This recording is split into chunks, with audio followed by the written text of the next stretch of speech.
Question है missing number का। यहाँ पर प्रश्न में वृत्त की आकृति दी हुई है और आकृति में संख्याएं लिखी हुई है। आप यहाँ पर देखिए कि यहाँ पर तो प्रश्न चिन्ह भी दिया हुआ है, तो हमें यहाँ पर यही तो ज्ञात करना है कि प्रश्न चिन्ह के स्थान पर कौन सी संख्या आएगी। तो आइए सबसे पहले हम यहाँ पर पैटर्न को समझते हैं। यहाँ पर ये वृत्त की आकृति है और वृत्त की आकृति को 4 भागों में बांटा गया है। आप देखिए कि वृत्त का पहला भाग यहाँ पर ये हो सकता है जिसमें 3 संख्याएं लिखी हुई है, 7 है, 2 है और 65 है। वृत्त का एक भाग यहाँ पर ये हो सकता है, इसमें भी 3 संख्याएं लिखी हुई है, 6 है, 9 है और 233 है।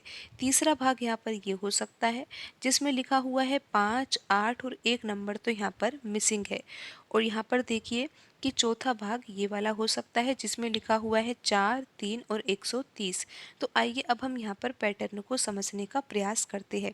तो आप देखिए कि एक वृत्त का भाग तो ये वाला है जिसमें 3 संख्याएं लिखी हुई है और इसी के सामने वाला भाग ये वाला है, इसमें भी 3 संख्याएं ही लिखी हुई है। तो आइए अब हम यहाँ पर पैटर्न समझने का प्रयास करते हैं। आप देखिए कि यहाँ पर लिखा हुआ है 7 और यहाँ पर लिखा हुआ है 2। तो अब आपको यहाँ पर क्या समझना है, यहाँ पर 7 है और 2 है, तो इन दोनों संख्याओं को आपको जोड़ना है। 7 + 2 कितना होगा, 9 होगा। यहाँ तक तो आपको समझ में आ ही गया है कि 7 + 2 कितना होगा, 9 होगा। उसके बाद आपको क्या करना है, 9 का वर्ग करना है। 9 का वर्ग करके उसमें फिर क्या जोड़ना है, 7 और 2 में से बड़ी संख्या क्या है, 7। तो 9 के वर्ग में 7 का वर्ग हमें जोड़ना है। तो 9 का वर्ग कितना होगा, 81 होगा और 7 का वर्ग कितना होगा, 49 होगा।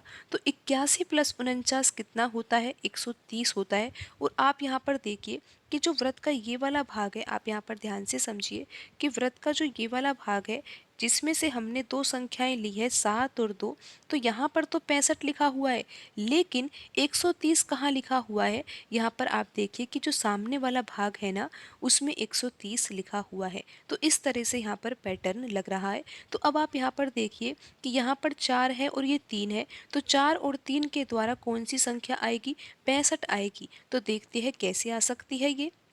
तो अब आप यहाँ पर समझिए कि यहाँ पर जैसे कि हमने 7 और 2 ये दोनों संख्याएं ली, तो इन दोनों संख्याओं के उपयोग से यहाँ पर कौन सी संख्या आई, 130 आई ना। तो यहाँ पर अब 4 और 3 संख्याएं, जो ये 4 और 3 ये 2 संख्याएं हैं, इन 2 संख्याओं के द्वारा कौन सी संख्या प्राप्त की जाएगी, 65 प्राप्त की जाएगी। आइए आप देखिए यहाँ पर कैसे 65 आएगा। तो हमें क्या करना है, 4 + 3 करना है। तो 4 + 3 तो कितना होगा, 7 होगा। फिर हमें क्या करना है, 7 का वर्ग करना है और 7 के वर्ग में क्या जोड़ना है, 4 और 3 में से जो बड़ी संख्या है ना, उसको हमें यहाँ पर उसका वर्ग यहाँ पर हमें जोड़ना है 7 के वर्ग में। तो 7 का वर्ग तो होता है 49 और 4 का वर्ग कितना होता है, 16 होता है और 49 + 16 कितना होता है, 65 होता है। और आप ये देख ही सकते हो कि यहाँ पर 65 ही लिखा हुआ है। तो अब आप यहाँ पर पैटर्न तो समझ ही गए हो। अब आप देखिए कि वृत्त के यहाँ पर 2 भाग और भी बचे हैं। कौन कौन से, एक भाग तो ये है जिसमें लिखा हुआ है 6, 9 और 233 और एक भाग यहाँ पर ये है जिसमें लिखा हुआ है 5, 8 और यहाँ पर है मिसिंग नंबर। तो आपको यहाँ पर ये समझना है कि यहाँ पर जो ये 5 है, 8 है, इन दोनों संख्याओं के द्वारा यहाँ पर कौन सी संख्या प्राप्त की जा सकती है, 233। आइए समझते हैं कैसे।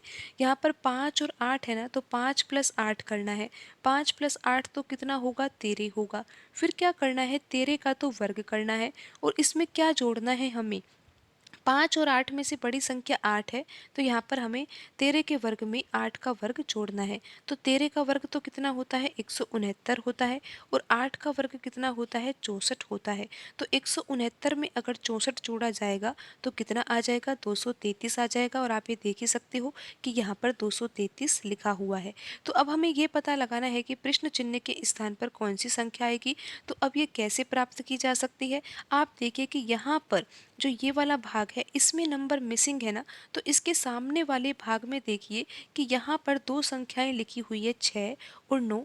इन्हीं दोनों संख्याओं के द्वारा हम ये प्राप्त कर पाएंगे कि प्रश्न चिन्ह के स्थान पर कौन सी संख्या आएगी। तो क्या करना है, हमें 6 + 9 करना है। तो 6 + 9 तो कितना होगा, 15 होगा। तो हमें 15 का तो वर्ग करना ही है और प्लस क्या करना है, यहाँ पर 6 और 9 में से बड़ी संख्या यहाँ पर 9 है ना, तो 15 के वर्ग में हमें 9 का वर्ग भी जोड़ना होगा। तो 15 का वर्ग तो यहाँ पर 225 होगा और यहाँ पर 9 का वर्ग क्या होगा, 81 होगा। तो जब आप यहाँ पर 225 में 81 जोड़ोगे तो ये कितना आएगा, 5 और 1 6 हो जाएगा और यहाँ पर 22 और 8 कितना हो जाएगा, 30 हो जाएगा।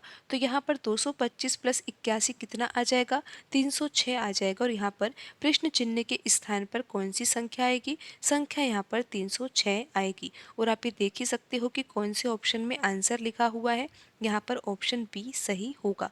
आप एक बार फिर से समझ लीजिए कि यहाँ पर 306 कैसे आया है। यहाँ पर देखिए कि हमको यहाँ पर ये वाला नंबर ज्ञात करना था, मिसिंग नंबर यहाँ पर हमें पता लगाना था।